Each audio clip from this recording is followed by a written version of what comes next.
All right, we're ready for lesson 14. Now that we're done with the mid-unit assessment, we're going to move into division, dividing a two-digit number by a one-digit number modeled with an array. So there are 12 students in PE class separated into 4 teams. How many students are on each team? So we have here 12 divided by 4 is the essence of this problem.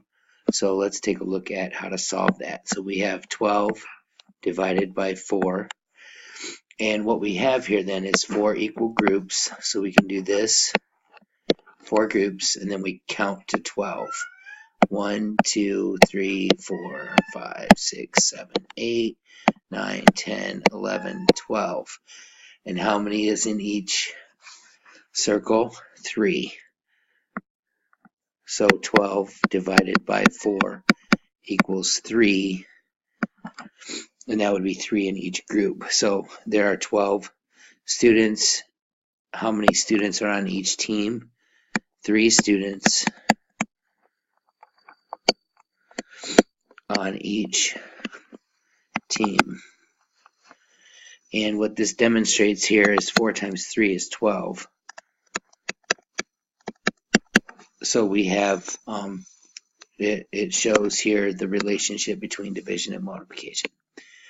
All right, our next problem is one more student joined the class described at the beginning of problem 1. There are now 13 students to be divided into 4 teams. Draw an array to find out how many students are on each team. Excuse me. All right, so we still only have 4 teams. 4, 5, 6, 7, 8, 9, 10, 11, 12, 13. So we have an odd ball out here. So we have 3 students on each team with 1 left over. And we call that a remainder. So that basically looks like this.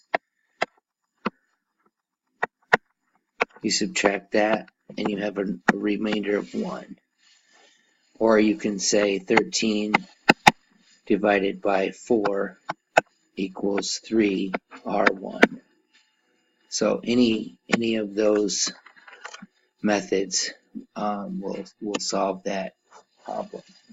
All right, Christy bought 13 roses. If she put 6 roses in each vase, how many vases will she use? Will there be any roses left over? Well, yeah, we know that because we have 6 roses in each vase. How many vases will she use? Okay, so we have 1, 2, 3, 4, 5, 6. There's 1 vase. 1, 2, 3, 4, 5, 6. There's 2 vases, and that's 12. So we have 1 left over. Remainder of 1 rose left over. And 2 vases with 6 each. So we basically, what we have here is 13 divided by 6 equals 2 with a remainder of 1. And 6 times 2 equals 12 plus 1 equals 13.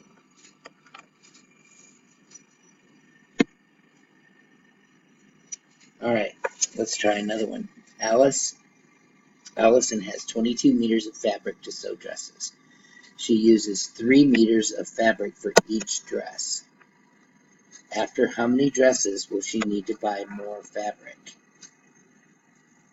This is another example, all of these actually, of why we should know our basic math facts, because if we know 7 times 3 equals 21, then we know that after she makes 7 dresses, she's going to need to add more fabric. But we can solve this looking at 22 divided by 3. 7 times 3 is 21. We subtract that. We have a remainder of 1. But the other thing that we can do here is we have 3 meters of fabric in each dress. So we have 1, 2, 3, 4, 5, 6, 7, 8, 9, 10, 11, 12, 13, 14, 15, 16, 17, 18, 19, 20, 21. So we have groups of 3 here. And then 22, we have 1 left over. So Allison needs more fabric after making 7 dresses.